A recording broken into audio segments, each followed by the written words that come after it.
Anupa, your microphone is off. Thank you. And I had such a good introduction.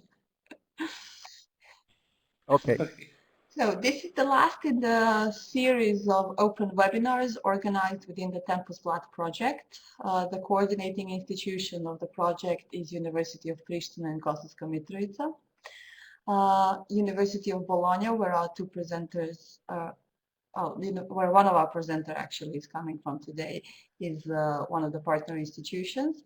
We also have University of Maribor as a lead partner, and I especially like to thank them for providing us with this virtual space today, as well as Linus University and the consultant company Project Competence from Austria. For more information on these institutions, check out the web links at the bottom left corner. Umbreto, one of our presenters today, is coming from a service for the disabled and dyslexic students that operates within the University of Bologna. Again, for more information, you have the link below.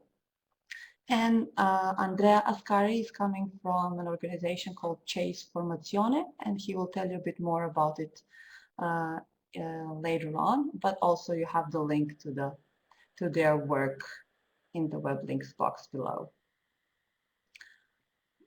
I've asked some of the participants to share something about themselves in the chat box.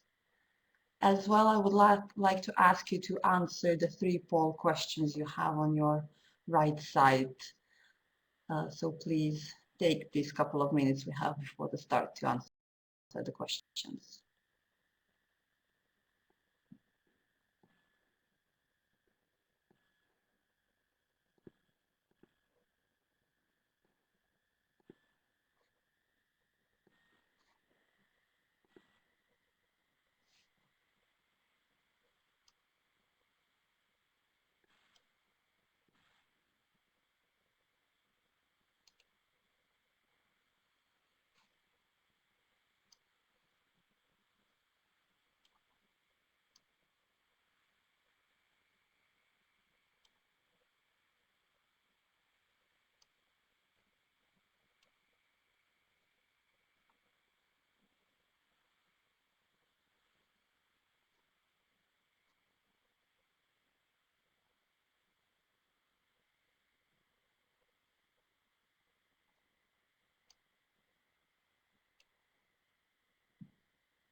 Umberto, can I ask you, these questions, you provided the questions. Can you tell me what were the usual answers, especially to question number 2? What did the teachers and the trainers in the field of education actually expect or would like to know about the disabled students? What are your experiences? Well, I think that these questions were also wanted to be a little bit tricky questions because I thought it was necessary to start with that because I know that, for example, in Mitrovica, you don't have a lot of students with disability.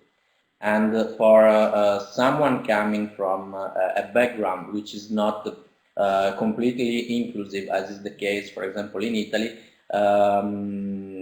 those questions could somehow help making some first steps approaching disability. Also here that since the 70s, we have more or less the 70s, we have inclusion at all levels of education. We have very different reactions from the teachers of the trainers because also here we don't have a kind of formal training that everybody should follow or go through about disability. So everything is left to the personal sensibility or the personal experience of the teacher. And we may, if we ask the same question to some of our professors here in Bologna, we can have a lot of replies. And fortunately, it's already a good result when they say that they are interested interested in something, in knowing something about disability issues. In other cases, in other countries that we are experiencing now with other projects, we also have professors that just don't care about them. So they say that it's not their problem. So that's the situation.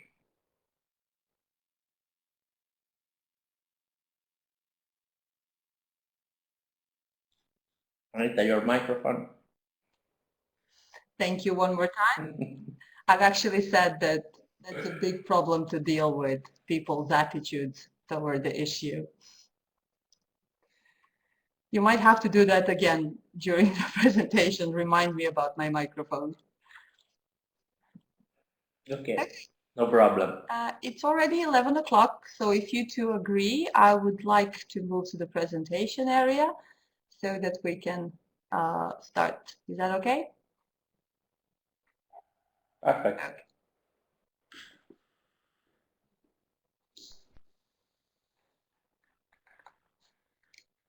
So Umberto, I would ask you to take the floor, and I will stop my webcam and so that you can work on your own.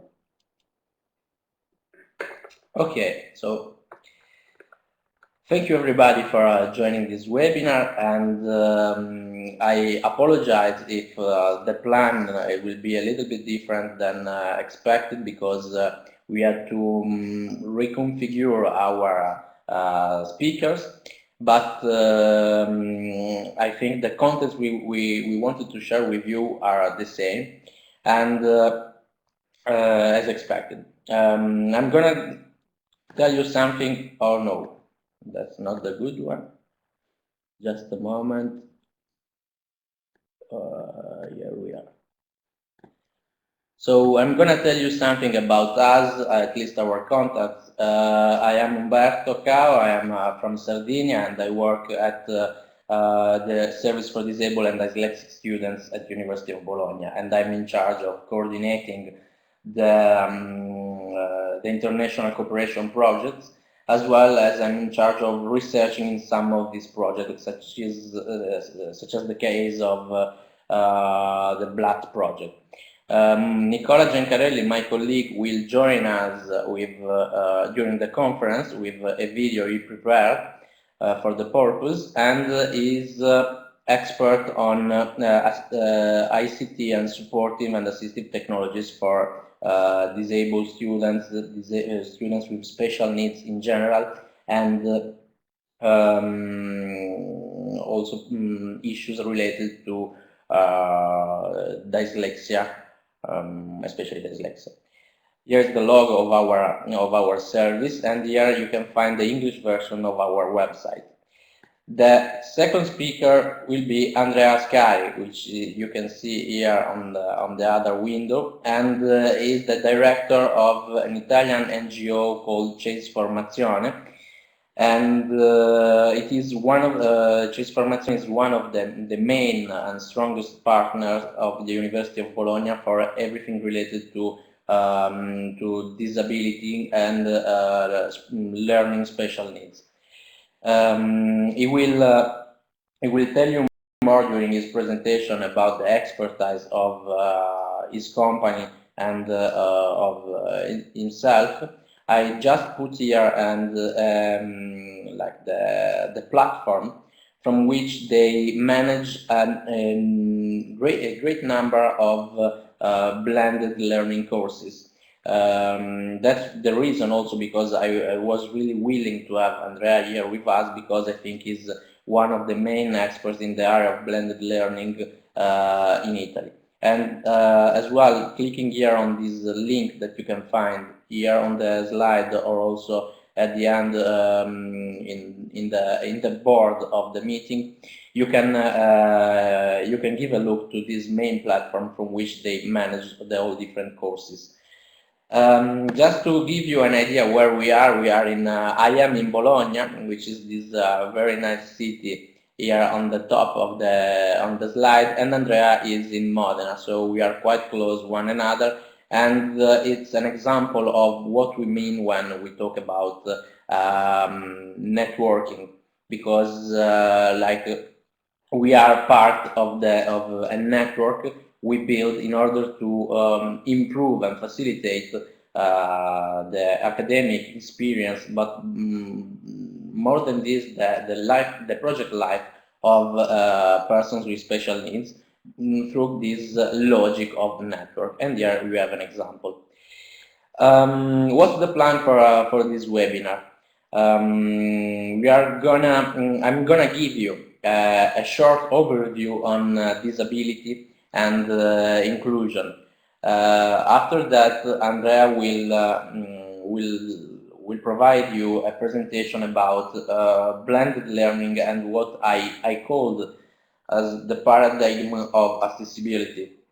And I don't know if it's really the right definition, but it was just to give you an idea of the wide meaning that we recognize to accessibility in this context.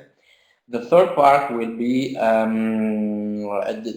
the contribution from my colleague Nicola about digital resources and technologies as supporting tools. And finally, I will try to summarize the work did during the webinar, and we will be open and happy to reply to any question you may have. As well, at the end of each part of the webinar, you are welcome to ask any question or to provide your contribution or your opinions. So, this said, I will start with a definition of disability, because I think that if we need to understand why we should produce an effort, why we should care about accessibility for disabled persons, and why we should care about their inclusion in our universities and then in our societies, I think that first of all we have to understand what we are talking about when we are talking about disability. There are several definitions possible, like from the medical model, from the social model, from ICF model. What we'd like to use, what we actually use in our everyday work, is an empowering definition. So a concept of disability which led to the empowerment of the person with disability. And this is a concept inspired by the theory of capability of the Indian economist Amartya Sen, applied to disability. Indeed, I will give you some, I think most of us know about, but I will just provide some basics about the capability approach. So we have functionings. The functionings basically are beings and doings a person concretely achieved. They can be states and activities forming a person's existence. Our lives can be seen as a set of interrelated functions. For example, here now I'm talking with you, I'm giving you a presentation, that's a functioning. I'm achieving. The capability, what is capability? Is the person ability but also opportunity, allowing her or him to freely achieve the functioning, a functioning that she or he estimates valuable and important. This means that a person's the capability represents the effective freedom of an individual to choose between different functioning combinations, between different kinds of life that she or he has reason to value.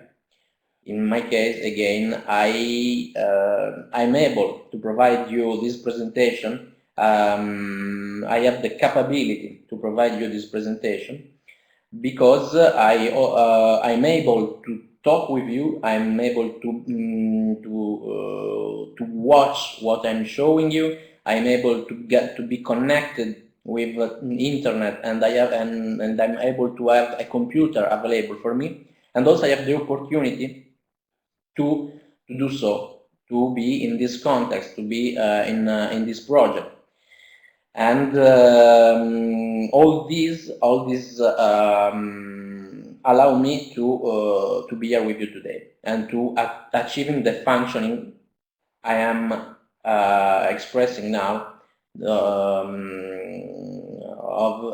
to do this presentation. When we talk about capability, we have to imagine that every person have a kind of toolbox. So a capability set, which is the set of capabilities owned by a person. And it represents the range of potential functionings available for the person, among which the person can choose which of them to achieve. So in my capability set, I have the capability of giving a presentation, or I have the capability of doing a manual activity, a manual work, or I have the capability of,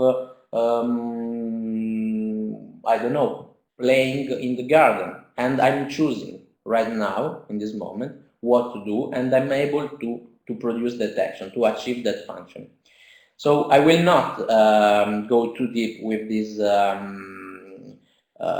basic about capability approach, and for sure I'm not the best person for telling more about this. But I think you can also, in the registration, in the recording, you can also find this slide, and you can think more about that. And then, of course, you can.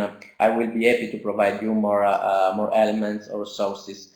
If we apply this, everything we said from capability to disability, we have a kind of revolutionary definition because of disability, because disability is a path rather than a given condition written on the stone, but is a path that produces a personal vulnerability, and in this way limits the capability set of the person, and that's the first part of the definition. The second part says that disability necessarily entails a process of creative adaptation in terms of new abilities, opportunities, and potentialities. This means that I cannot talk about disability without talking about the creative process of adaptation, which disability entails. Therefore, a person with disability is a person with a limited capability set comparing to her or his own goals and ambitions. I know that in this, like with this definition, the risk is to consider everybody as a disabled person because, for example, I would like to be a classical dancer, but I have no the capability for doing it. So that's a kind of critical aspect, but actually it opens the question, a wide range of reflection, because finally disability is just one form of diversity among thousand kinds, a million kinds of diversity in the world. So I think that is useful to define a person with disability like this, because because we can provide a better response to their needs, the needs of these persons,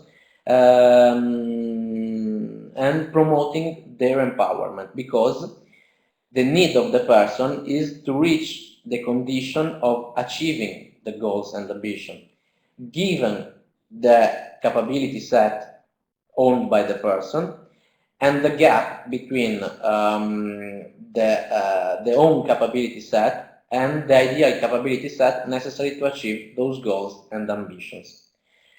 I don't know if it's completely clear what I'm telling, but for example, here we have, I'm going to use some pictures from the logo of my office.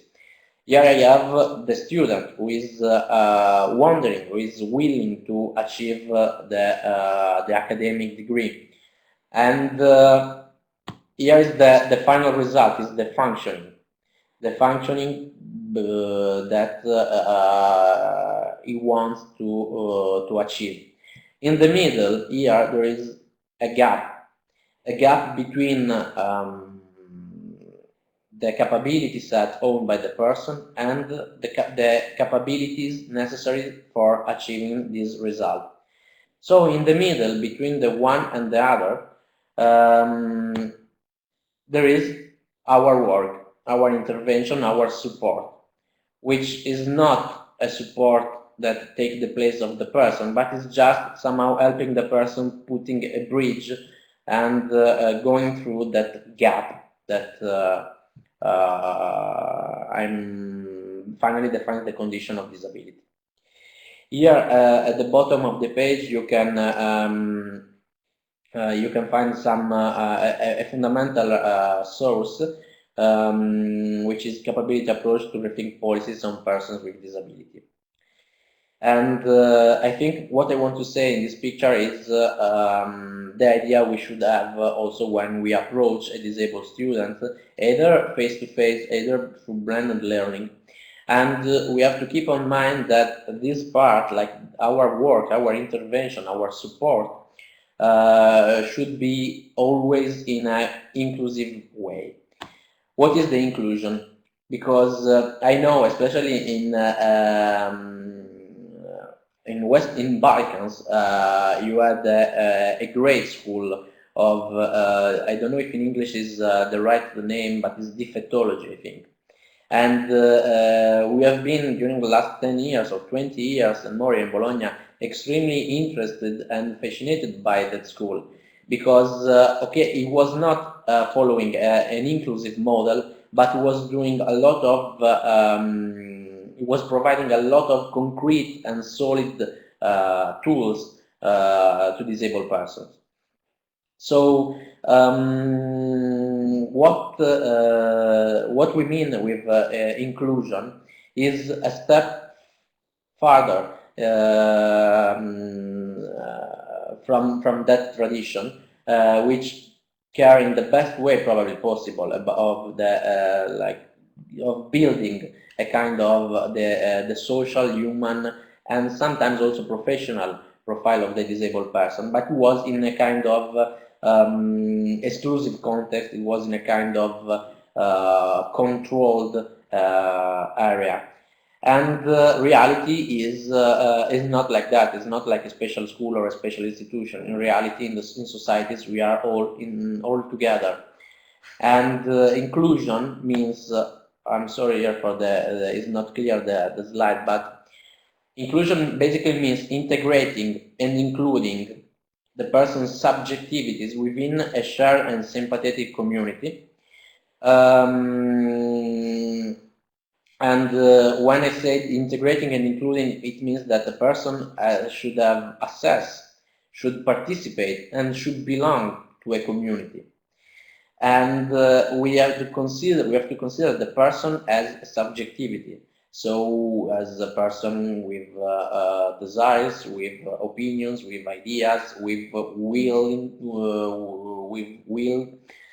And the second part is that we should recognize these subjectivities as individual, cultural, civil, political, religious interlocutors, not just as disciplined or normalized one, but on the contrary, as I was saying, as capable and allowed to provide their own contribution to the common good of our communities.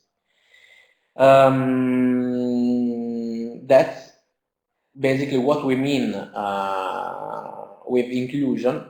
But I can imagine that in Italy now we are since the 70s working on that, and for us it's something which is somehow a mainstream idea. So it's given, like for us, think inclusive. It's normal, even if in the results we are still facing a lot of issues, a lot of problems, a lot of criticalities. But why an inclusive approach instead of an exclusive approach? I think we should have a pragmatic approach on that. Why we should produce efforts for inclusion. And a pragmatic approach means especially two things. How much is going to cost me to include disabled person, and why should I include them, rather than provide a very comfortable, a very controlled system of care, but in a separate setting. So starting from how much, it's gonna we are gonna also reply to why. And I think that if we ask how much is gonna cost us, I think that it is too costly not to include. And here is also related to the question I asked you during the first the first minutes of this webinar. So do you think that in a global setting of severe crisis, we should still invest in including a minority such as disabled persons? As I said, it was a tricky question. Because first of all, we are not really talking about a minority, because according to the World Health Organization and World Bank report on disability, the 15% of world's population lives with some form of disability, which means that in Europe we have 80 millions of Europeans, of citizens having a disability, and which means still that quarter of Europeans has at least a family member with disability. So it's really a minority, but not too small. And when I say that it's too costly, I mean that we have a lot of we have at least 4 levels in which it would be too costly, too expensive, too risky not to include. First of all, we have the economic cost, because with the crisis of welfare systems that we are experiencing, our states, our governments, our societies will not able anymore to assist, like to totally assist disabled persons or persons with special needs, as happened until nowadays. And I'm talking about like southern countries like Italy or Portugal or Spain, but I'm also talking about the so-called inventors of the welfare system, the northern welfare system, such as Finland or Sweden. So basically, what the social support provided by the state support as we know it until today, probably the expert says that it's gonna finish. And so, if we still want to do things on behalf of a disabled person, it's not gonna work anymore.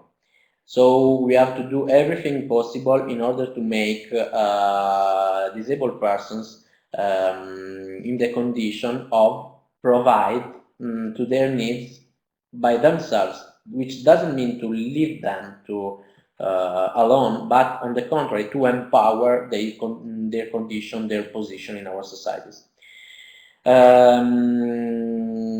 So we have the second level I underline, which are the social costs, because assistantialism, which is related then to what I was saying in the first point, assistantialism has a lot of side effects. And when I say, I know that in English is not the best term, assistantialist, but is basically when a person gave up with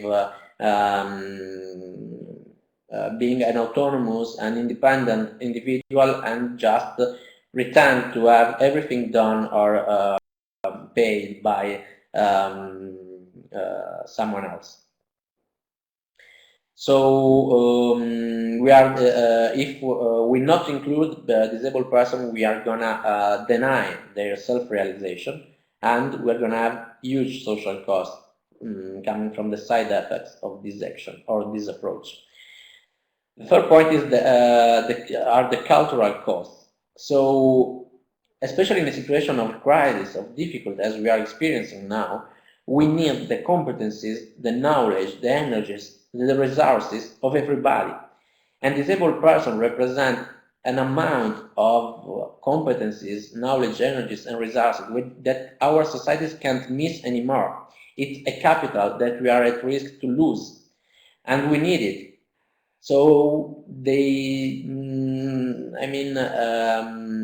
have to do everything we can in order to open our society to this huge contribution that can come from the non-traditional, let's say, non-traditional learners in the case of universities, but also non-traditional citizens, as someone said recently. The final point is that everybody of us knows which are the risks of excluding who is different for ability, like a disabled person, who is different for culture, who is different for religion, for beliefs. So we cannot just exclude someone because he's different from us. And I think the history taught us a lot about this. So this said, we also have actually very good laws or somehow obliging us in doing so. But like the law cannot be the promoter, I think, because for example in Europe now we have very good laws about that, but we have no policies, we have no actions, we have no strategies. So if, for example, in taking the case here of blended learning, if I have to make sure that my courses, my blended learning courses are accessible for disabled person, I have to do it not because the law or the rules are obliging me, but because I deeply understand the reason of that. I personally and deeply understand the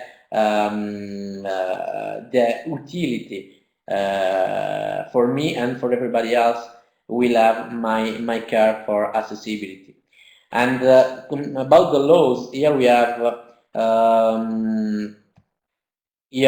some declaration. We have the 2006 UN Convention on the Rights of Persons with Disabilities, which has been ratified in 2010 by the European Commission, and in this way bidding also all EU member states and all applicant countries. As well in Europe, you have the 1950 European Convention on Human Rights, and especially we have the Article 14 of the EU Charter of Fundamental Rights, which is the right to education.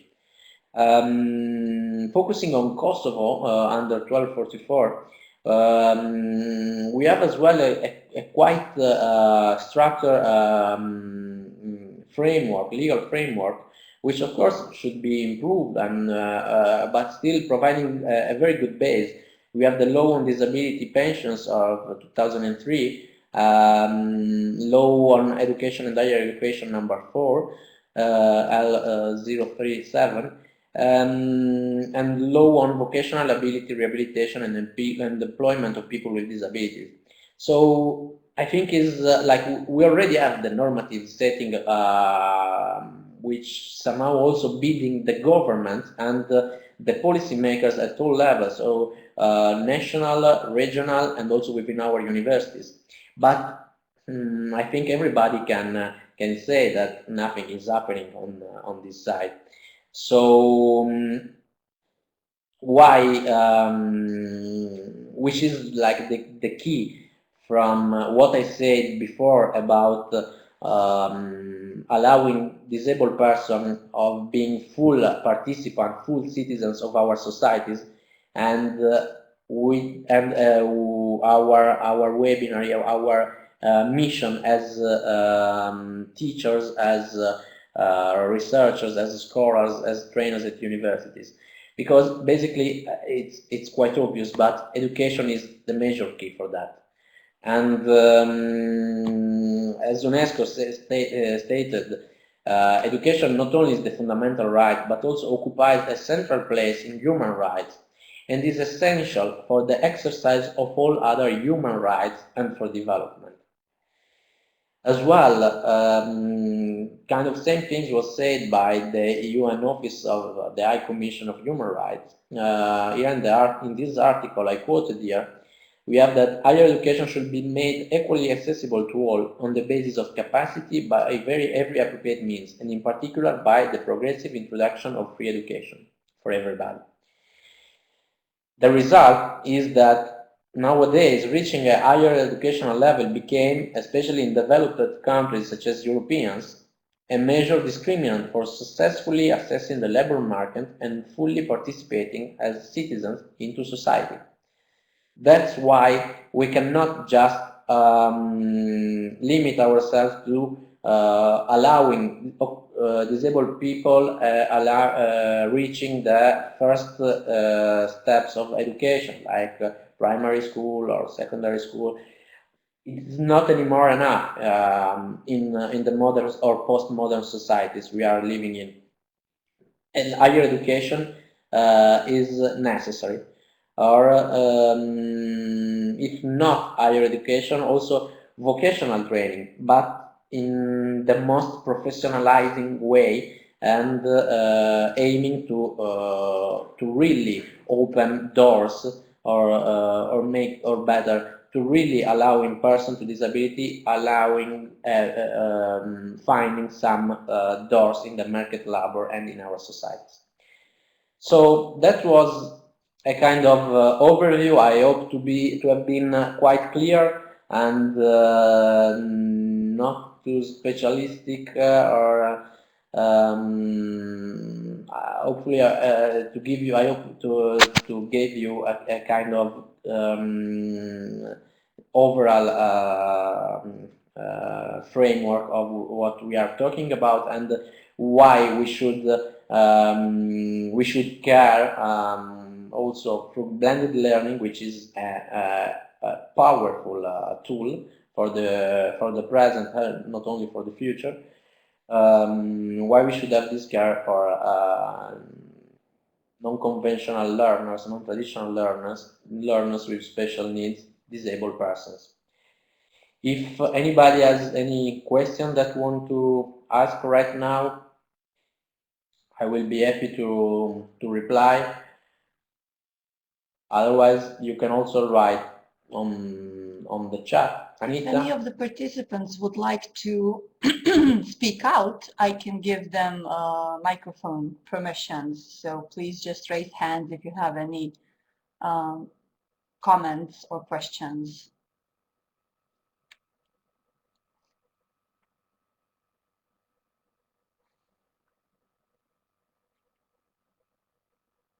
We have several attendees writing. There was a discussion going on with Professor Alexander about the state generally disregarding the disabled persons in many ways, not just in financial ways. And also he had several, several ideas of how the faculties themselves could start changing things. Alexander, would you like to have the microphone so that you can speak out your opinion?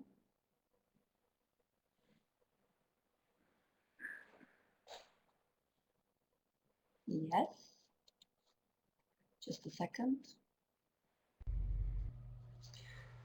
Well, I was just thinking about how some other kinds of the organizations, among them medical faculty, for example, could help and retake the role that state previously had in our in previous periods of communistic society. In our society, the state took care about all aspects of health and health functioning. So this was taken care by the state organizations. However, with giving up these functions and roles, nobody took care. Nobody no organization appeared to take care about the organizing of the disabled persons and other vulnerable minorities in the society.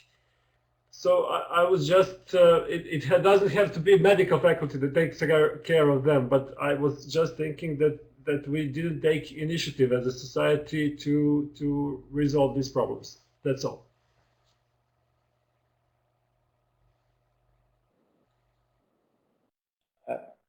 If I can just say something to the very interesting observation Alexander made, and I thank you for it, because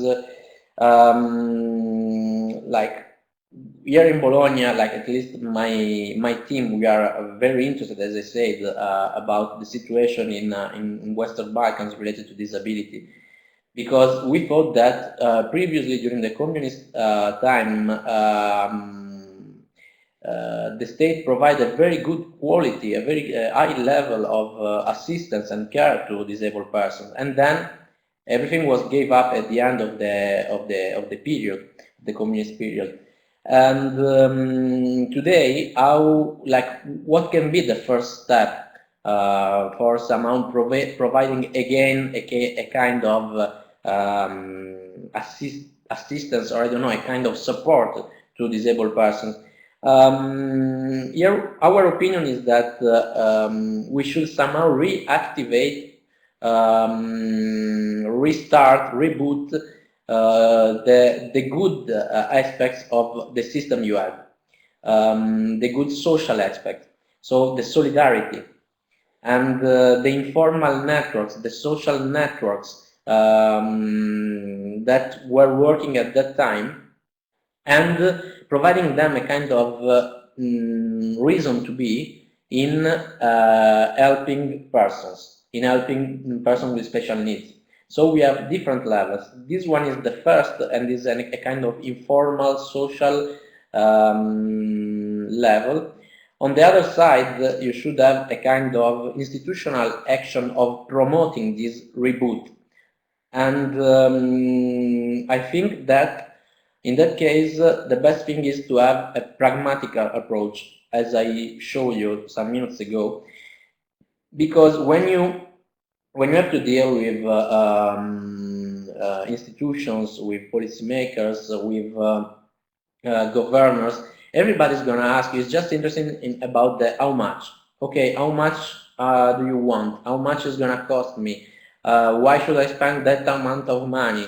What I'm gonna get back from that. And so basically we just have to be able to show them that they are gonna save a lot of money if they do what we did, if they do what we propose to do. And an example is that a person with disability is gonna cost to the state much less if he's able to get a job, instead of he's gonna spend the day in a hospital or doing nothing. So I think that we can, starting for example from the Faculty of Medicine, we can start from some pilot projects or pilot initiatives, starting from the own faculty, and for example trying to improve the access of one or two, or making possible the access of just one or two disabled persons, because then as soon as you will have an example, as soon as you will be able to provide a service, you will also have the users. And when you will be able to experiment with them what we are saying, so that the benefits of the inclusive approach, the benefit of empowering persons, so also on the bottom they will see the results, and they will be interested in that. And little by little, I think they will get more and more aware about the benefits. Oh, but of course, like I will be happy as soon as we will have again the chance to see in a meeting and to talk more about that, which is something that really passionates me. Thank you, Umbreto. Thanks. Thank you. I have a question and a comment for you. Anita? Yeah. First of all, I would like to voice out the comment of Milos. He says that the law now regulates that every company has to employ the one disabled person for every 50 workers. Would you like to comment on such policy and law enforcement law?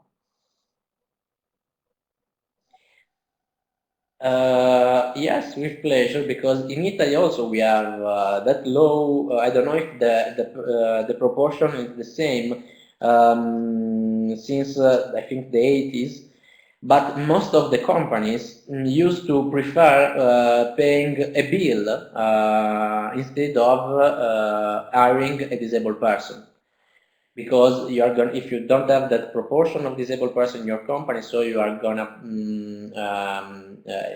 you are obliged to pay a sanction for that, and most of the companies prefer paying.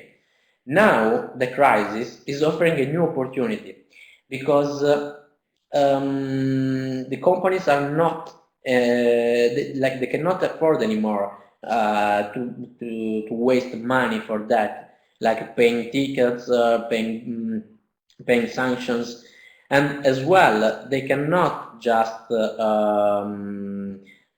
hire a disabled person and then leaving him or her at home, or like just stay, do whatever you want. Anyway, I'm hiring you just not to pay the bill or to pay the sanction. Today is not possible anymore. So the companies are really looking for disabled persons with expertise, disabled person able to carry out the job, and like they are going somehow to examine their applications with the same, in the same way they would examine it and any other application. So it's a kind of good step, I think. But with this, I don't.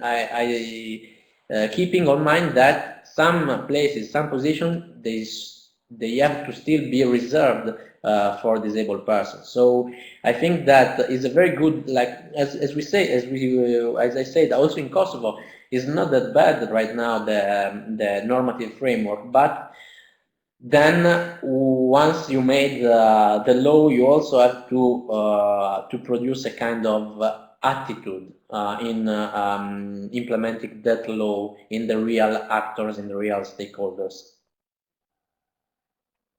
Thank you. Isabella, under the name of AAI Priya, had a comment and a question. I asked if she wanted to speak out, but I had no response, so I will just read her comment if you don't mind. Umberto, first of all, many thanks for your presentation, and then to put a question concerning the access to higher education. Sometimes the problem is that there isn't clear policies concerning the requirements to pursue some courses and even to follow a professional career. I give you the example, for instances, of some courses requiring a very good acquaintance of visual, and if there isn't any requirement at entrance, we are mistaking people who have that handicap. So I believe that although everybody should have the opportunity to follow higher education, we must be honest and say that sometimes, due to exigencies of the courses and specials to the professional exigencies, people with certain disabilities, they cannot follow them.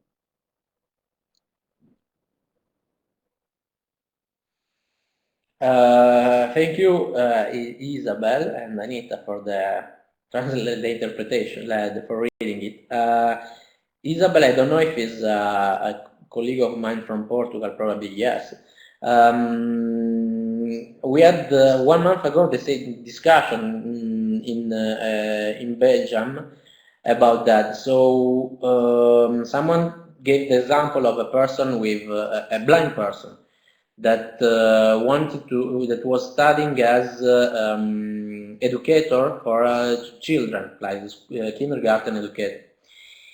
And actually, like, we can imagine that the job he's studying for is going to be very difficult for the person, for the student, because of his visual impairment. because we can imagine, for example, you have to stay in the in the kindergarten with children running everywhere. You cannot exactly know what they are doing, or if someone is climbing a tree or doing something dangerous, like just to give an example. Of course, like the role of someone supporting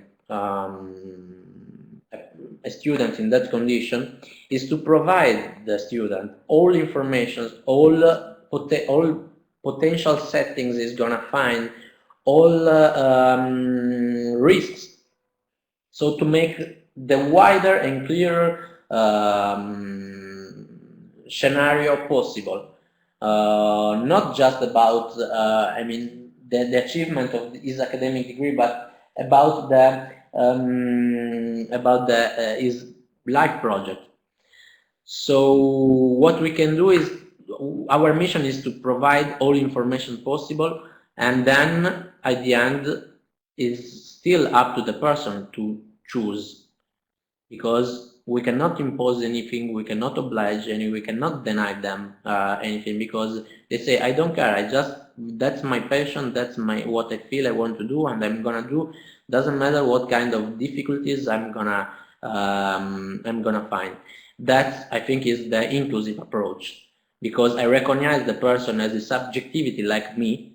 So I'm recognizing the person, the disabled person, the right to do her choices and her mistakes, as well as everybody does, and to build and to follow the life project he wish.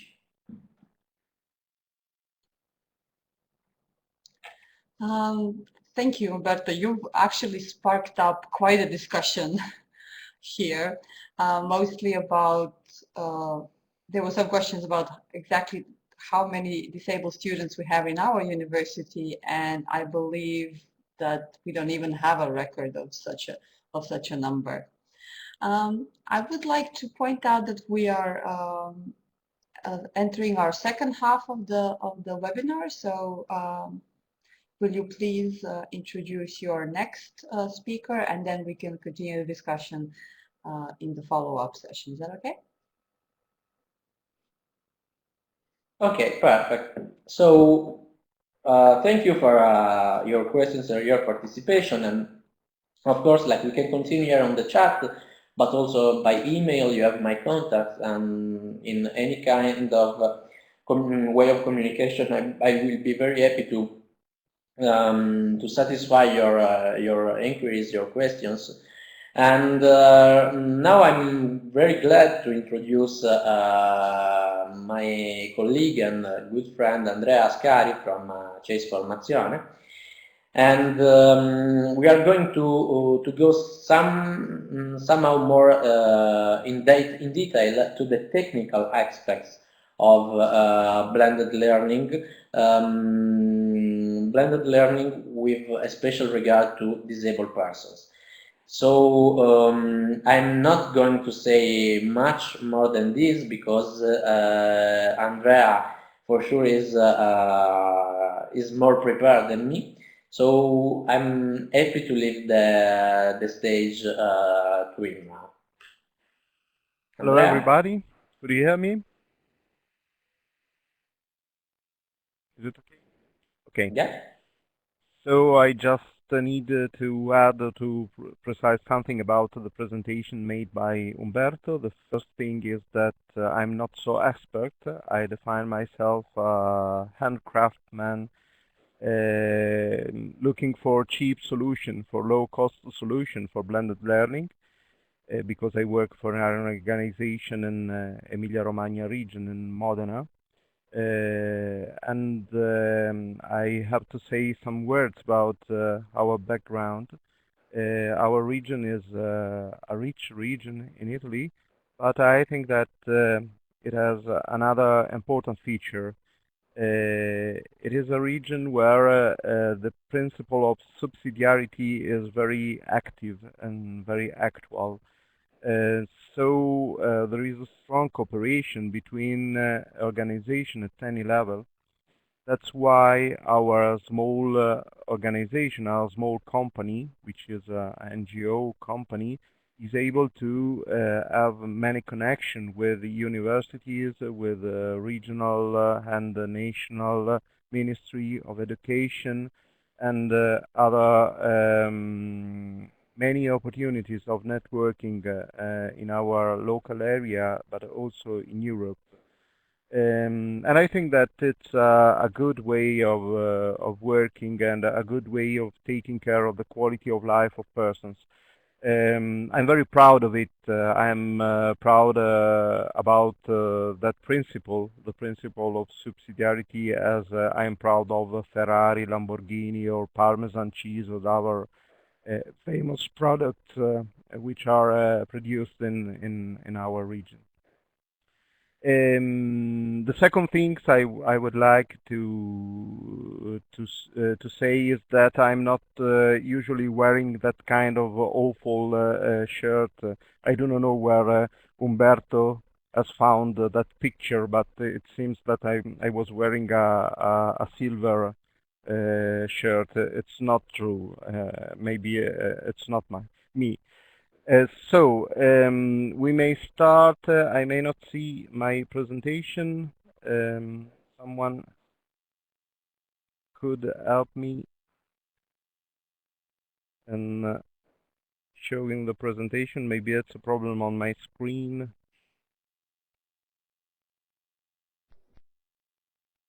Thank you very much. It's going okay. This is a short summary about my presentation. 5 points. The first one is the reasons to choose Moodle as an e-learning system. Okay, they are not necessarily related to the problem of people with impairments or disabilities. Some words about the accessibility in a learning management system and content management system, and some word about our test drive done in another project which is called the EADHE, where we used Moodle not only as a learning system but also as a project management platform. I will show you a comparative study by Rengin, Thompson, and Han, which is about Moodle and other learning management system. And I will say some word about learning environment and learning community. So why we think that Moodle is a good choice? The first reason is that it is available in tons of different languages, and so the platform is has good translation in many languages. All the languages of the European community are covered, and this is very good for students in Erasmus experience, and so not only for people with impairments, but for any kind of students. It is based on an open source software. It means that it is cheap. It is for free, actually, but this is not the only reason we prefer open source software. The main reason is that it is based on the work of a community, and for us, a community has an important role in the way we work, in the way we face to different problems, and in the way we help people, because as I've told you before, we are based on the principle of subsidiarity, and so we think that the role of institutions, of universities, of companies providing training and research like ours, it is also to activate the community, not only to give people services. And so we like software based on the same philosophy. Another reason is that it is one of the most popular learning management systems, and it is very appreciated and used in the academic environment. Any university in Europe different faculties of any university in Europe use Moodle as a learning management system. It is reliable, it is stable. We have 15 or 16 platforms working on 2 different servers, and we never had problem of security and access, of integrity of data, and other kind of problems. And we work with Moodle since the earliest version. And it has a very large set of plugins providing very nice features and interesting features, and integrating Moodle with other systems such as social networks, video conferencing systems, and any kind of tools or software good for providing training. The problem of accessibility in Moodle is not related only with the learning management system, so it's not related with the LMS, because the learning management system is a content management system. It means that if you have a learning management system accessible, but you publish not accessible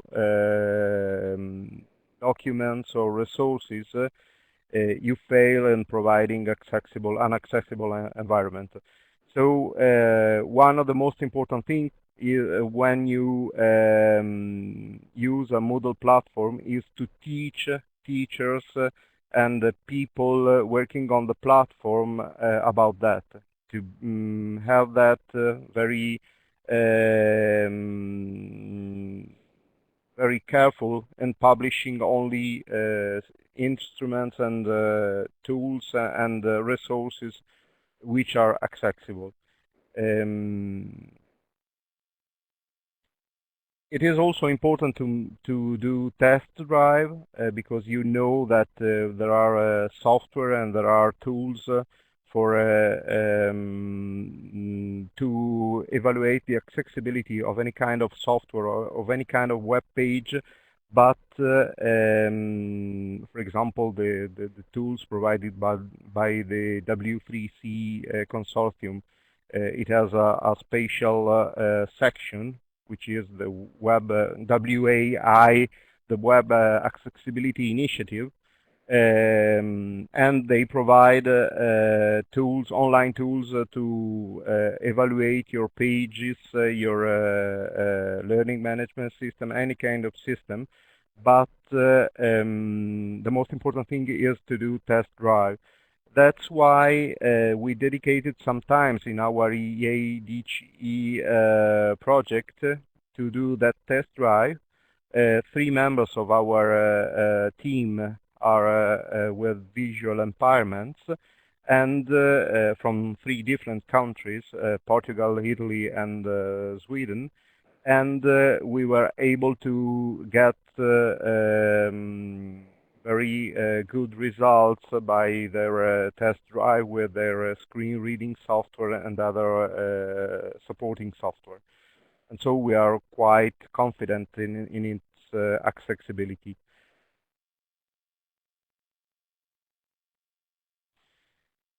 I would like to present you a very nice study. My choice was about this study because it is recent. As you see, it is 2013. It is a comparative study about learning management system accessibility, about 4 management system, learning management system, which are Blackboard, Desire to Learn, Moodle, Ascari. I think it's a good study. It is not based on a large number of users and large number of evaluators, but it is made by a multidisciplinary staff with a very good methodology, and looking for several issues, several aspects of the learning management system, and so I appreciated it very much. That's why I'm going to present you some slides about that research.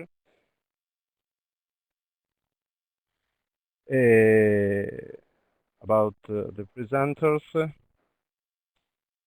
These are the versions of the different learning management systems compared in this research. As you may see, they are very recent version. Moodle now it is at 2.4, and so it's they are not the last version, but a very, very recent version. Actually, I think it is based on the version available in 2012, in the middle of 2012 of each learning platform. Some words about the testing and evaluation category. So they tested the login, the configuration and compatibility, the personalization and customization, navigation, forms, help and documentation, common student-facing modules tools, authoring tools and content creation, features unique to LMS that affect accessibility.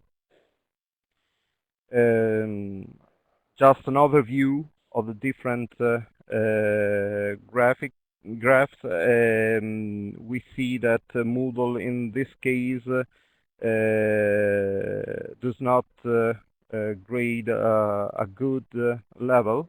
It is a little bit under the average. In this case, the result is better. In this case, is one of the two best. We are talking about forms, so accessibility is in terms of the interacting with forms as questionnaires and so. Help and documentation, Moodle is the best grade. Discussion, and this is another important feature because it concerns the communication among students and communication between students and teachers. Assignments, activities, course content, and so also the part of evaluation of students. Grade book, so the overall evaluation of every student. Quizzing, testing components. Very good result by Moodle. Authoring tools and content creation. This is very, very important for us because when we use an learning management system, we think also about a very important skill we are giving to the student. And the skill could be using the learning management system as an author, not only as a student, so not only from the student side, but also to become a teacher, to become a producer of contents, of resources on the management system. That's why we like very much Moodle. Moodle is accessible from both parts. So it is accessible for students with impairments, but it is also accessible by teachers with impairments. And we think that this could be important because in the case we talked about in the previous presentation, in the case of a girl who wants to become a teacher in a children's school with an impairment which gave her no few chances to do it, we may think about another project, another life project, which could be the use of some tools, of some instruments, some platforms in order to teach other teachers, to be a coordinator of other teachers. And so an active role in the same field, which could be the field of primary education, but in a way which could be accessible to that student. So that's why we appreciated the fact that Moodle is accessible also from the authoring and the teaching part. Some other consideration, why we prefer blended learning and why we prefer inclusive strategies. Because learning management system could be an exclusive strategy. If we use the learning management system to support only the work of students with impairment or with special needs, we may create an exclusion. We may create a place where the students with impairments go, and this place could be separated by the other place, the real place. So we put the student with disability in a virtual space, in an online space, and we separate them for other students. That's why we prefer to think about a learning environment. The learning environment includes the learning management systems, and it is thought as a continuous of spaces, of digital spaces and atomic spaces.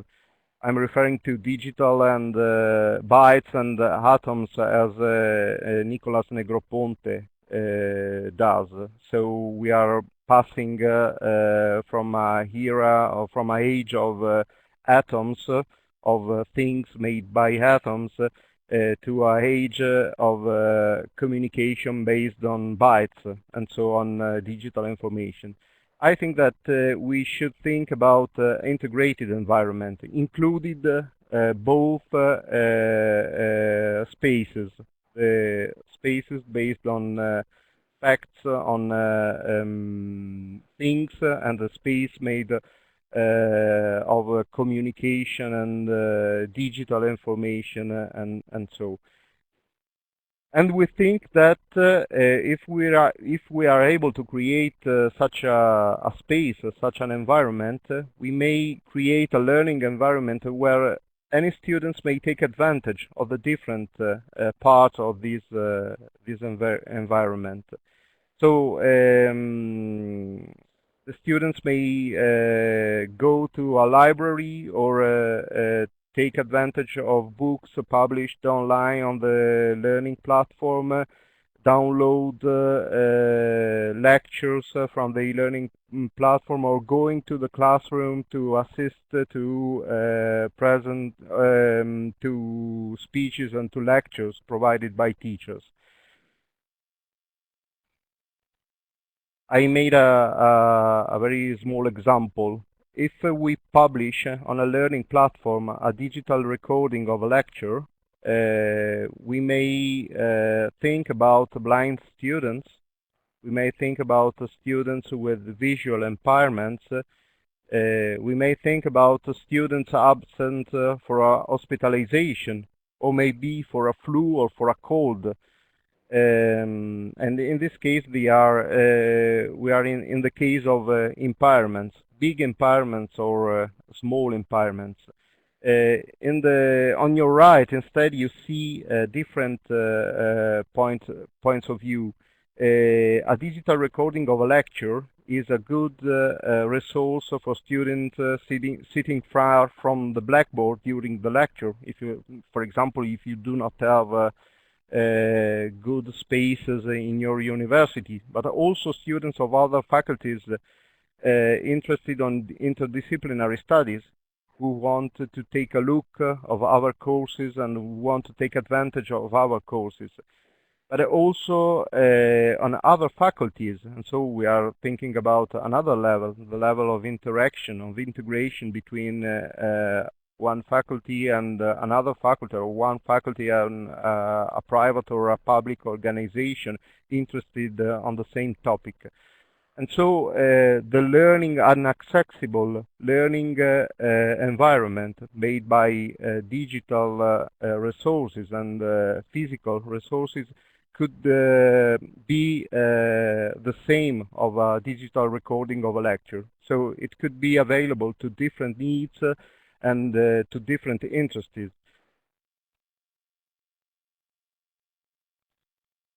That's why we think that we should we should design many levels of integration. We are not talking about integration among students, so to integrate students with special needs with the other students, but also integrating the different level of the organization. If we use a learning management system in the right way, we are able as well to create connections between the different levels present in university, like the research level, the project management level, the teaching and learning level.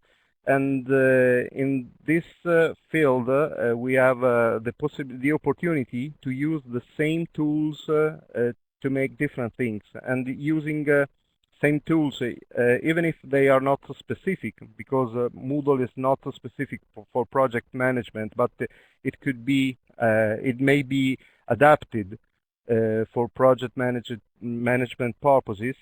We just need to learn and to access to a unique system to get different opportunities.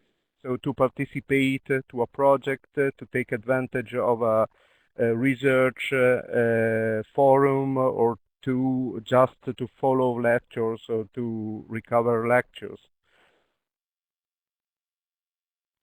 So, thank you for listening. If you have questions now or after this presentation, you may contact me. You have my email address.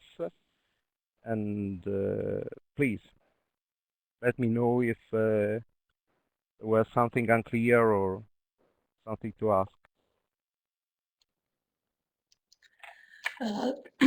Thank you, Andrea. This was very useful, especially the discussion it sparked off in the chat box.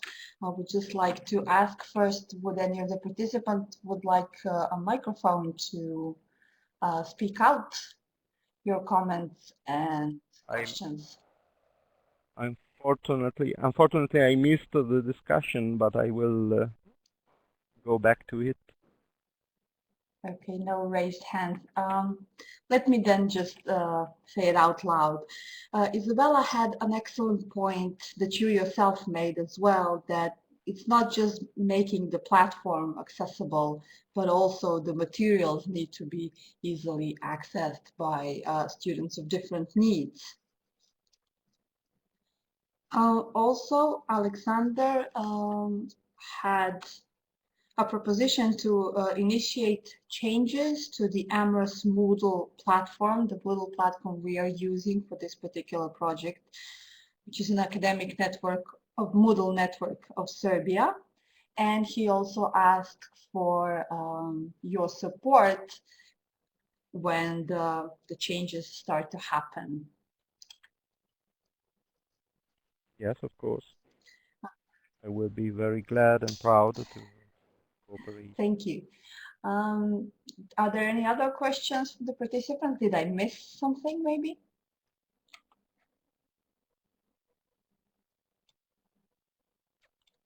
There are several people typing.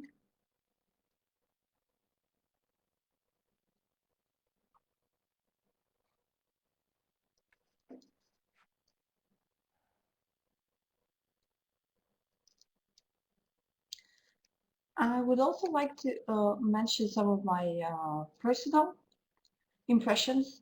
I really liked your comment on creating accessible environments as one way of providing training resources for various faculties and collecting them in one place as a kind of a joint space for training resources for the whole university. Okay, Alexander has a question. do you plan to use, or do you use Adobe Connect in your work?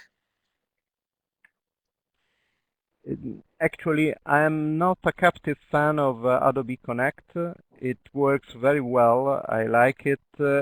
I'm too poor. My organization is too poor to get Adobe Connect, and so we are trying to do testing of open source software for web conferencing and webinars. At this point, our testing is not at a good point because we have some problems with the software. We are basing our tests. We are concentrating now our tests on open meetings, but without good results. So I appreciate very much Adobe Connect, but I'm a little bit skeptic about Adobe products because accessibility is not their priority. If you want to I'm not talking about Adobe Connect at this moment, I'm talking about the authoring tools provided by Adobe. If you want to use the authoring tools with Adobe Connect and to let the material, the documents you are producing with Adobe Connect, you have to do a supplemental efforts. And I do not like it. I think that accessibility should be embedded in the producing process. I do not like to produce a tool, produce a document, and then to let it be accessible by doing other things. I think that it is better to produce a tool which is made with accessible in an accessible way. That's why I do not like too much Adobe, even if it is the best solution at this moment, for example, for web conferencing. But for example, last week we needed to record some video conferencing with a colleague who has a visual impairment, and I needed to help her to access to the system and to enter the system because it was impossible for her to access with her tools and with her computer, with her screen reader, and so. Yes, my question was the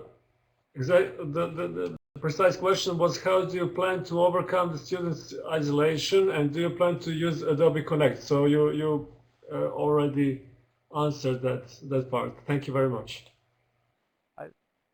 I think, Alexander, that there is another point I didn't mention in my presentation. I think that this kind of support could be very helpful, for example, for people with having other kind of disability, because normally when we think about disability, we think about visual impairments or other impairments, but we do not think too much about people having mental problems, psychiatric problems. I think that, for example, the participation of that kind of student to a classroom or to a lecture with a web conferencing tool could be very good, for example, for people having an Asperger syndrome or any kind of psychiatric impairment which avoid you to act in a normal way in a group of persons. I think that we need to be very careful in sense of not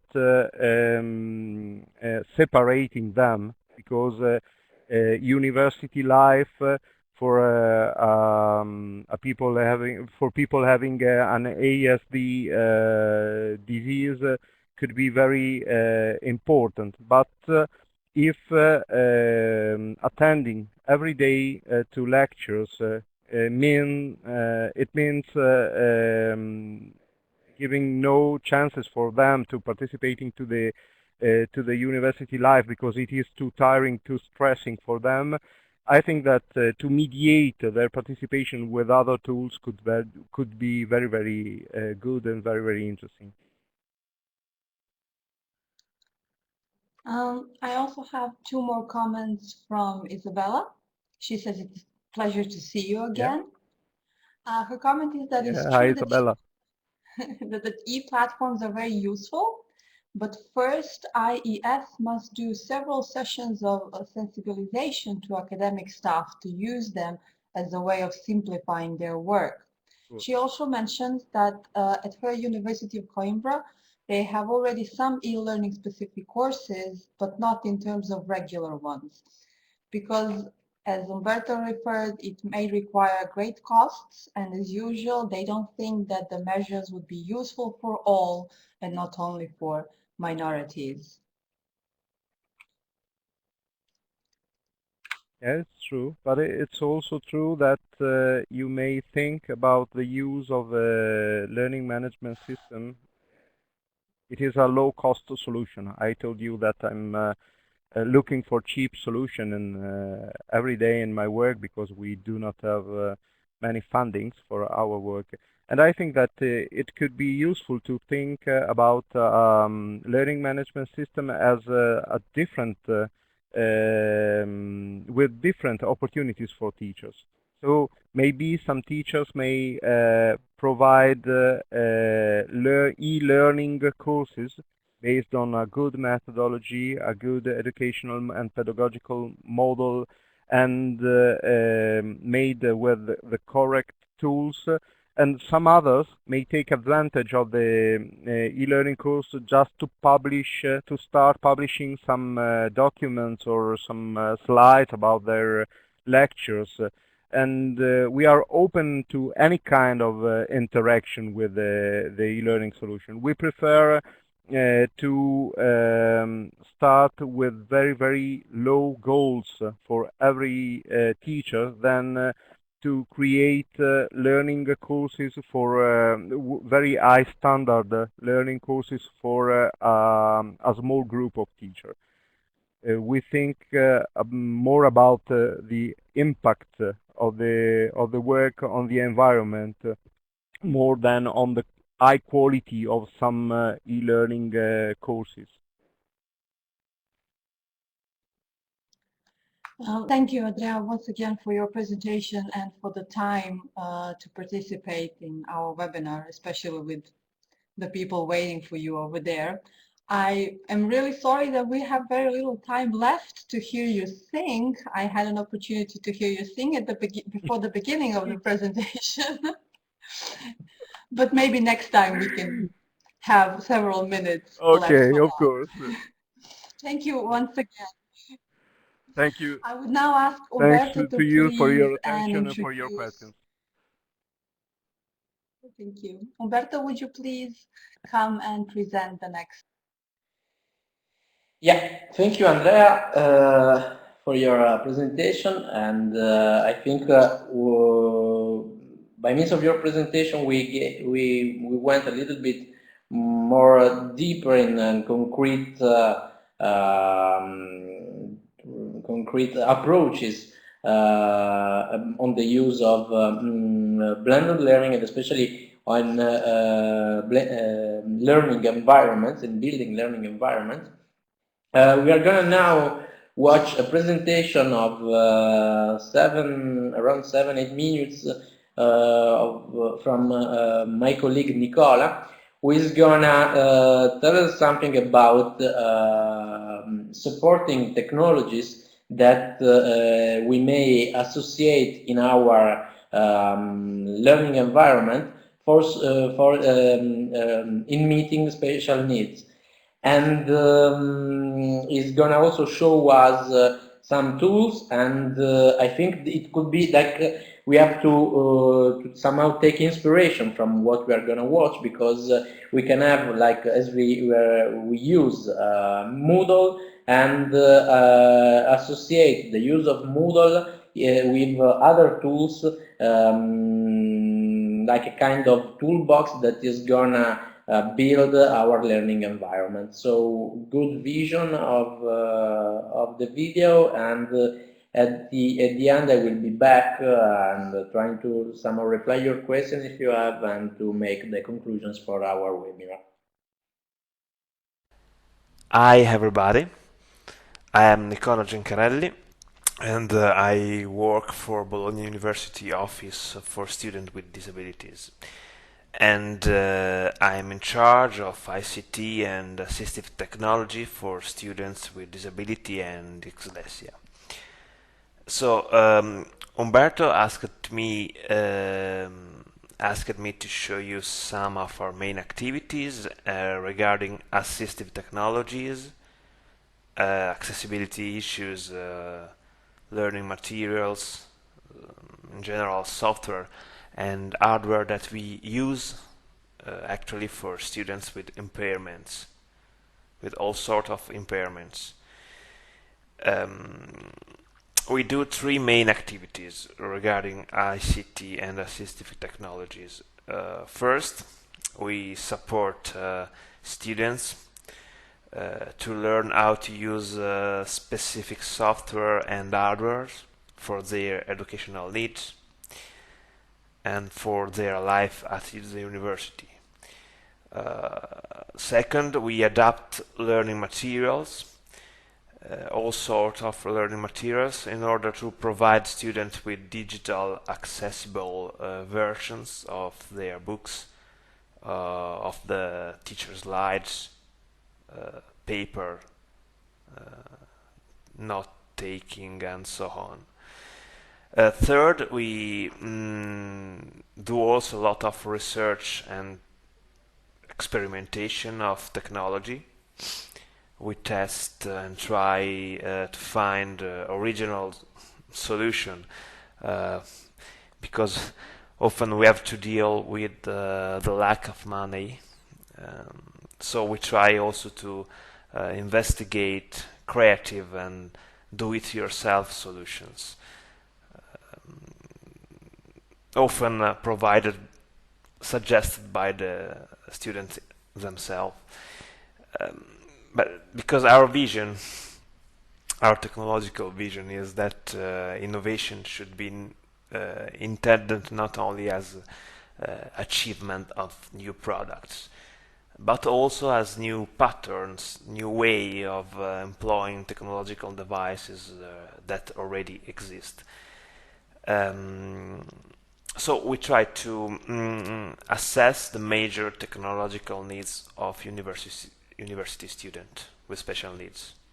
So technological needs regarding reading,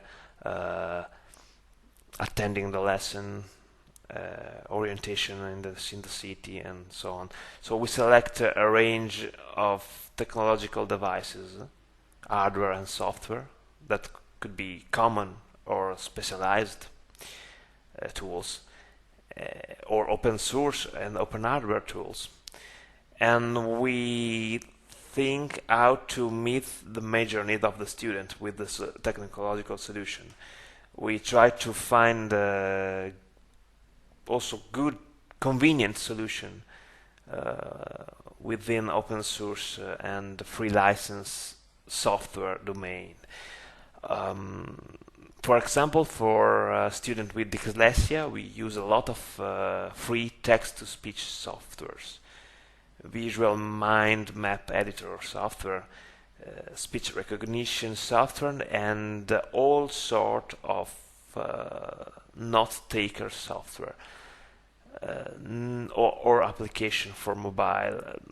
This kind of software are very useful for students with dyslexia, because when they attend the lesson, they can focus on the content of the lesson, because the note-taker solution software or app record the audio, record the slides, record the video. The student can take keywords, and the software synchronize the keywords with audio, video, photo, and slides when provided from the teacher. For blind students, we use screen reader, braille monitor and printer, and for students with low vision, all sort of magnification software and tools, also poor tools. Magnificator for low vision person are much expensive. So we have we experiment also solution with HD cameras and tripods, and attached to the PC of the students. Now I'm going to show you some documentation about a specific project led by our office that is called Alma Braille. So the Office for Students with Disabilities and Dyslexia of the University of Bologna deals with about 800 students with certification of disability. These are not updated numbers, but you see that in 2010-2011 there were 576 students. Among them, 59 students with visual impairment, 28 students with hearing impairment, and 68 students with dyslexia. This kind of student are the student that needs the most ICT and assistive technologies, and they needs especially adaptation of learning material. We have about 200-250 texts to adapt per year. Adaptation means magnified copies, braille copies, and digital copy. That means that we have to scan traditional books with OCR. OCR is a software that make the optical recognition of the characters. That's quite a lot of text per year. And we have a problem with the specific books, as books that deal with mathematics and physics and that have formula. Formula can't be recognized by the software. Scientific text, we tried some creative solution, as this girl that you see in the video. She's blind. She invents a system to can read with fingers the graphics of economics. This is not a technological solution, but is a useful solution that she invent with a tool that is widely used by blind people at elementary school. And the draw is tactile, so the student can touch the curves and the graphics. For students that know sign language, for deaf students that know sign language, we experiment the solution. We have a deaf student in the class that can watch the sign interpreter in a TV. The sign interpreter is at home. She made the translation of the lesson. She is connected via web with a camera, and she can hear the speech of the teacher, and she translates with signs. the students receive the lesson and can also make an intervention, make answer to the teacher because the interpreter is able to translate his signs. For students that don't know the sign language, we provide a service via web. It's a stenotyping system that lets the deaf students to read the transcription of what the teacher said, or what the teacher says. It's not automatic transcription, but it's a service provided by the professional stenotypist.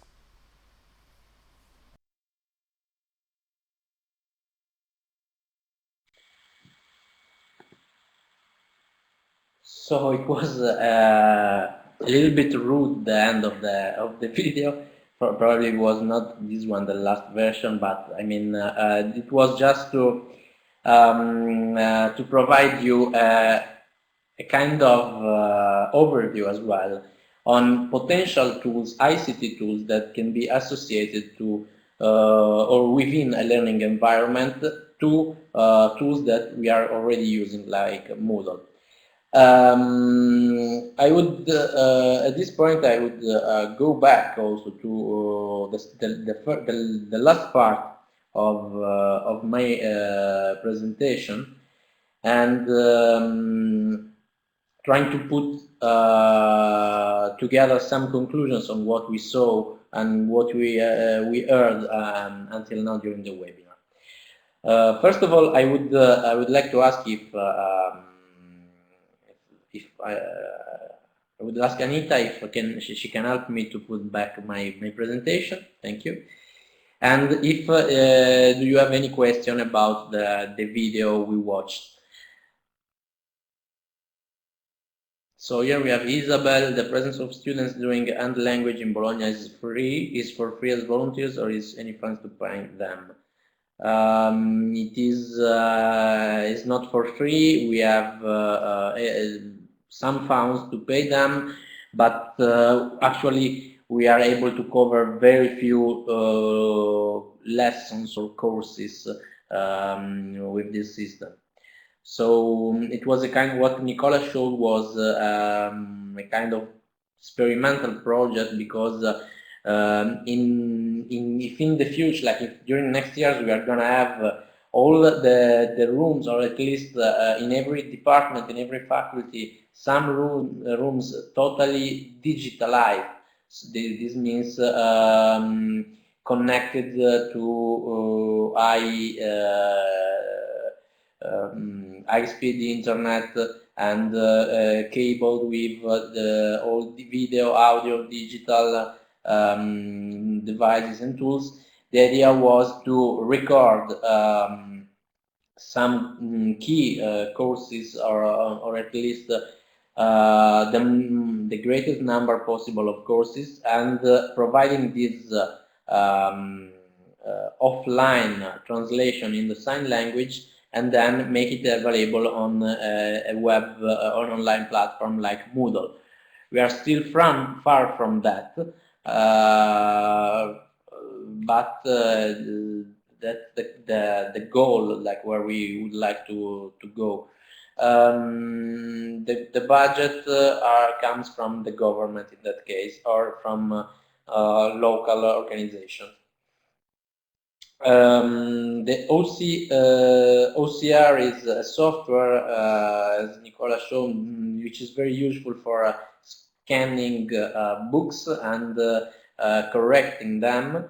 I don't know, we don't use Google Read Aloud. Google has a Read Aloud application. Said Alexander, I think so, but I don't know. Most of our students use other kinds of readers, like Jaws or Carlo. but I think those are not open source and are quite expensive. And in some cases is the social services providing that technologies, paying for that. And I will, that was, as I said, was just, I wanted to be just a source of inspiration, that the video of Nicola. And of course, we will be happy to provide you any further detail about that, or any, why not, if also if necessary, another session more technical about, for example, a guideline on what to do and what not to do, or what care about when we are publishing contents on Moodle, or when we are making, we are starting building our learning environment, so you can write us the contacts you have, or also like we can think about as a project group to further initiatives. Here I'm jumping to the conclusions of this webinar, and I'm gonna point out some key aspects that we should keep on mind.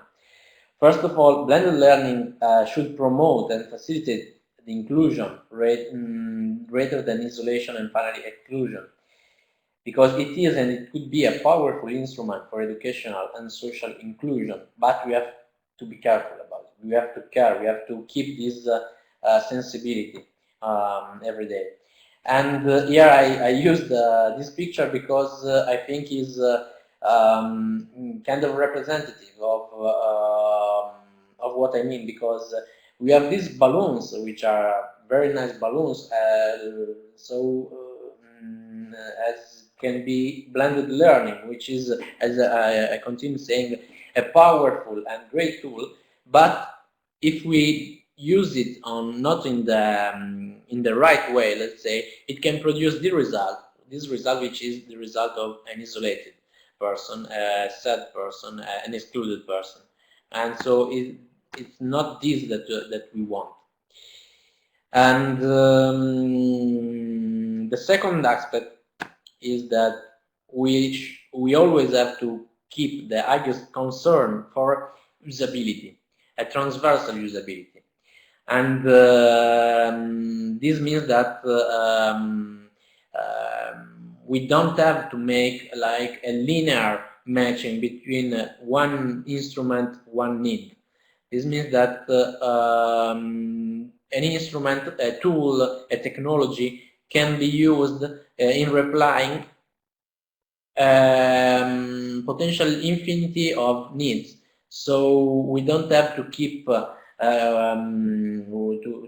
to cross a circle around the tool and saying that tool is just for that kind of need. No, we should think about them, about tools in a transversal way, and then we can imagine that they can be adapted also for purposes or needs that we were not supposed to meet when they were devised.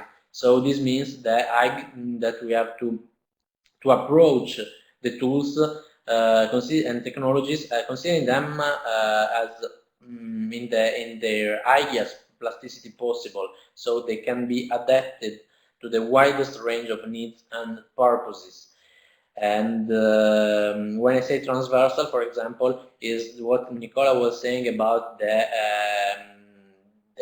camera, the video camera, which is used by some of our students for recording the lessons and then enlarging it on their monitor, which is a kind of transversal use of technologies. Then we have to keep in mind that whenever or for how big or how wide or how high technological the tools the toolbox we can provide to our students, the student himself or herself has to be considered as the main handyman, the main bricklayer of any kind of resources, either hardware, either software, available for him. So we don't have to substitute the person, but the person should be on the very center of this process of adaptation, and then the person itself should choose what is like the tool or the solution most fitting with the needs. The fourth point is that what I call the co-principle, which means co-design tools, cooperate in attending educational goals, co-work in devising effective solutions, which finally means co-learning. Co-learn in a continuous process of reciprocal learning and teaching. So it becomes not just a bottom-up process between the teacher and the student, but we have a more circular dynamic in which also the teacher is learning from the person and from the student, and especially in case of a student with special needs. Finally, the principle that the very fundamental principle that should inspire our work with disabled students is that we should transform the needs of someone, the needs of one person, either special, either not special, special needs, in wide, common, and shared competencies and resources available for everybody. And that's exactly what we should, how we should see and how we should foresee our commitment with blended learning in relation to disabled persons. So we are caring about the need of that single person, but knowing, keeping always clear on our mind that we are doing that for one person, but what we are doing is going to be useful and facilitate the activities, the work, the studying, the learning process of any other student, any other person. And I think that's all for today. And I know that we probably put a lot of content and topics and ideas and sources of inspiration and definition as well on the fire. And I know that especially not having everyday contact with disabled students, with all what we saw can somehow looks like far from our reality, or far from our expertise also, or far from or probably also too ambitious in some cases. But I would like to close with a smile. So keep calm, and thank you for attending our webinar. And thank you really. And you will find on the follow-up session some links. One is to our project, one of our projects. Here is the logo, because basically we are making a kind of survey at European level about the needs of disabled students, and especially the good practice that are available in Europe for meeting those needs. The second is the second link, ICCHP, is about a kind of board of like is a movement of opinion, movement of thought about blended learning, ICT technologies, assistive technologies for students with special needs, because it's true that there's not much in Europe going on about blended learning with the special focus for disabled persons. And here in this link is the website for a conference that will be held in next year in France. You can find some interesting materials and some interesting content and contact also. The last link is about Arduino. Arduino exactly express what I meant with the co-principle, so especially the co-design. Arduino is an hardware made in Italy, and is a board, an hardware board on which and everybody can base his own tools, his own devices, but not just a system, any kind. You can build I don't know, a small car, or you can build a circuit for controlling the lights in your home, and it's very intuitive, very easy to use, because you just have to download some software from the website, which is free source software, and then you can start programming your own device. That means that you don't have to be an engineer for do that, and especially that the principle that everybody can be somehow able, everybody should be put in the condition to realize their own tool, their own devices he may need, or she may need, for meeting their needs, or just realize their ideas. And I think that's all.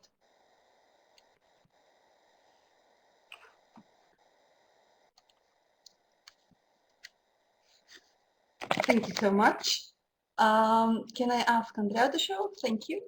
Thank you, both of you, for your time. And I apologize to the participants for breaking through our time limit, but the discussion was really lively, and the information we got from both of you were way too valid to mind the time. I would ask the participants, some of them have already answered our exit questions, but please, for others, complete our exit survey. In the files box below, you have available for download the presentation, 2 presentations, and Nicola's video. And thank you again. Okay. Do you have? Thanks. Thank you. Hope to see you again Bye, in everyone. some other webinar. Bye. Bye, Anita. Bye, everyone. Bye bye. And I would like to thank all the participants for taking part in today's webinar. I will mail you the link to the recording sometimes during the day. And I will now